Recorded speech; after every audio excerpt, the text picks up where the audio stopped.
يقول الله عز وجل: يا ابن آدم لا تخافن من ذي سلطان ما دام سلطاني باقيا، وسلطاني لا ينفد أبدا.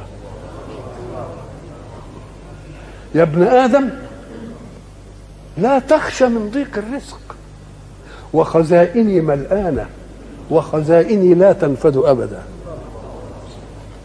يا ابن آدم خلقتك للعبادة فلا تلعب، وضمنت لك رزقك فلا تتعب. اوعى تفتكر تتعب يعني بجوارحك، تتعب بقلبك وتنشغل به. انت الجوارح تعمل والقلوب تتوكل، الجوارح تعمل والقلوب تتوكل. خلقتك للعبادة فلا تلعب، وضمنت لك رزقك فلا تتعب. فهو عزتي وجلالي